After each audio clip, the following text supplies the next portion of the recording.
Hello friends, आप लोगों का हमारे यूट्यूब चैनल अड्डा 234 में स्वागत है, जिसमें आज हम लोग देखने वाले हैं theory of machine. Theory of machine में हम लोग देखने वाले हैं असंतुलन और संतुलन। मशीनों में जो हमारा असंतुलन होता है, मशीन या इंजन जो भी कुछ भी है, उनमें जो असंतुलन है तो उसको कैसे हम लोग बैलेंस करेंगे, जो अनबैलेंसिंग है उसको कैसे बैलेंस करना है, इस चीज के बारे में हम लोग देखेंगे। कैसे असंतुलन उत्पन्न होता है, जो अनबैलेंसिंग कैसे उत्पन्न होता है मशीनों में, इस चीज को देखेंगे। असंतुलन उपजने का दो कारण होता है, उत्पन्न होने का हमारा दो कारण होता है। पहला क्या होता है, स्टैटिक फोर्स, स्थैतिक स्थैतिक स्थैतिक फोर्स, स्थैतिक बल। दूसरा हमारा होता है जड़त्व बल, जड़त्व बल, static force and inertia force. ये स्टैटिक फोर्स और इनर्शिया फोर्स उत्पन्न कैसे होता है, स्टैटिक फोर्स और इनर्शिया फोर्स कैसे उत्पन्न होता है। यदि हमारा कोई भी मान लीजिए स्लाइडिंग कर रहा है इंजन, स्लाइडिंग ये हमारा हो रहा है, ये हमारा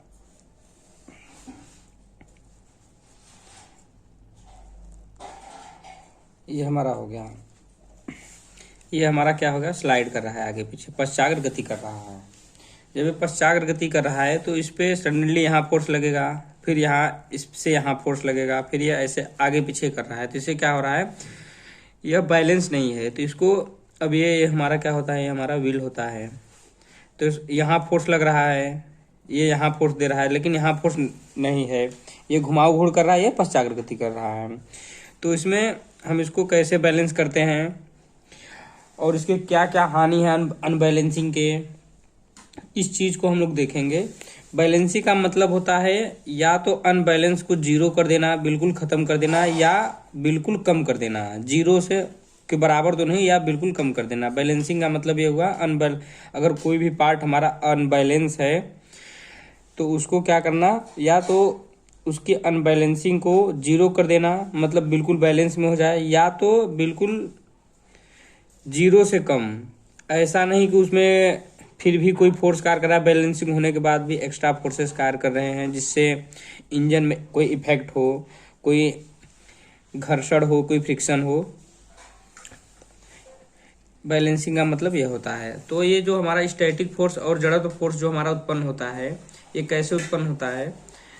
यदि हमारा कोई प्राइम मूवर है, प्राइम मूवर है, उस पे हमारा मान लीजिए हमारा इसमें क्या है, प्राइम मूवर है। प्राइम मूवर अगर यहाँ पे हम मान लीजिए कोई ऐसे ही स्प्रिंग लगा दिए हैं, स्प्रिंग लगा दिए हैं, जिससे क्या हो रहा है, आगे पीछे हो रहा है। अगर स्प्रिंग सडनली इसको धक्का दे, सडनली इसको क्या दे, धक्का दे, तो यहाँ पे क्या होगा, प्राइम मूवर पे क्या होगा, स्टैटिक फोर्स उत्पन्न होगा। यदि इस प्राइम मूवर में त्वरण है, त्वरण तो है ही इसमें, अगर इस प्राइम मूवर में त्वरण है तो क्या हो जाएगा, हमारा जड़त्व फोर्स। इस स्टेप पहले क्या उत्पन्न होगा, हमारा स्टैटिक फोर्स उत्पन्न होगा, फिर क्या होगा, जड़त्व फोर्स। ये दूसरे उदाहरण से भी समझ सकते हैं। अगर मान लीजिए हमारा कोई हाइड्रोलिक है, ये मान लीजिए हाइड्रोलिक हो गया, ये हमारा हाइड्रोलिक हो गया, ये हमारा क्या हो गया, हाइड्रोलिक हो गया, हमारा पंप हो गया, ये हमारा हाइड्रोलिक हो गया। अगर हमारा कोई हाइड्रोलिक है, ये हमारा हाइड्रोलिक हो गया, अगर इस पे हम कोई लोड दिए हैं जो कि बैलेंस में है, जैसे ही यहाँ से हम इसको दबाएंगे लीवर को, ये ऊपर जाएगा।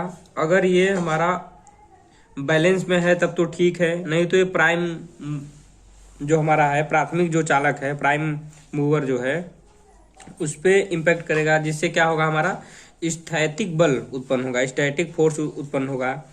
अगर इसमें एसिलरेशन होता तब तो जड़त्व बल उत्पन्न होता, अगर नहीं होता तो हमारा उत्पन्न नहीं होता। इस जो हमारे अनबैलेंसिंग होती है, इसके कारण क्या क्या हमारी हानियां होती हैं, क्या क्या दुष्प्रभाव होते हैं, इस चीज के बारे में हम लोग अब देखेंगे। अनबैलेंसिंग के क्या क्या दुष्प्रभाव हैं, क्या क्या हानियां हैं इसकी। सबसे पहला तो अगर अनबैलेंस है, ये अगर यहाँ ऐसे मार रहा है, अगर ये इस पे ज्यादा फोर्स एक्ट कर रहा है, इस वाले स्लाइडिंग के इस नीचे वाले एरिया पे ज्यादा फोर्स अगर एक्ट कर रहा है, तो क्या होगा, हमारा इस पे घर्षण फोर्स कार्य करेगा, क्या करेगा, फ्रिक्शन कार्य करेगा, जिससे हमारा क्या होगा, पहला चीज फ्रिक्शन, घर्षण हो गया हमारा, फ्रिक्शन घर्षण। दूसरा क्या हो गया हमारा, टूट फूट, इससे क्या होगा, टूट टूट हमारा जो ये स्लाइडिंग है ये टूटेगा, टूट होगा, टूट फूट होगा, हानि होगी। तीसरा चीज हमारा क्या हो गया, तीसरा चीज हमारा हो गया नॉइस, आवाज, जो हमारा है अनावश्यक कंपन और आवाज जो हो गया अनावश्यक कंपन और आवाज होंगे, और आवाज, अनावश्यक कंपन होगा, आवाज होगा। तो इन सब चीजों को खत्म करने के लिए हम लोग क्या करते हैं, बैलेंसिंग करते हैं। इन सब चीजों को खत्म करने के लिए कि हमारे मशीन में घर्षण ज्यादा ना हो, जिससे अगर घर्षण ज्यादा होगा तो हमारी उसकी दक्षता क्या आएगी, कम आएगी, इफिशियंसी क्या होगी, कम होगी। अगर टूट फूट होगा तो हमारा मशीन सक्सेसफुल नहीं रहेगा, बराबर वह उसमें घर्षण होगा जिससे एनर्जी लॉस होगा।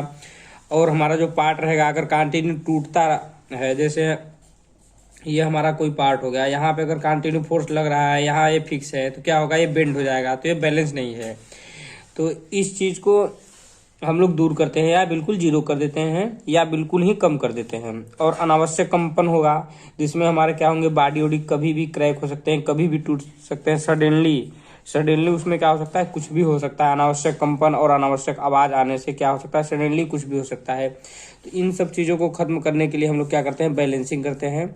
बैलेंसिंग करने के जो होते हैं टाइप, दो प्रकार के टाइप होते हैं। पहला जो एक हमारा घुमाऊ घूर्ण है, घुमाऊ घूर्ण ये जो हमारा रोटरी मोशन में है, इसको पहले हम लोग बैलेंसिंग करते हैं। और दूसरा हमारा होता है जो रेसिप्रोकेटिंग कार्य करता है, ये पहला हमारा हो गया जो कि घुमाऊ घूर्ण में कार्य कर रहा है। घुमाऊ घूर्ण में इसको हम लोग बैलेंसिंग करना देखेंगे। दूसरे में हम लोग देखेंगे जो रेसिप्रोकेटिंग में गति कर रहे हैं, जो पश्चागर गति कर रहे हैं, उसको कैसे बैलेंसिंग करना है उसके बारे में देखेंगे। तो इन दोनों बैलेंसिंग को हम लोग अगले लेक्चर में देखेंगे। Thank you.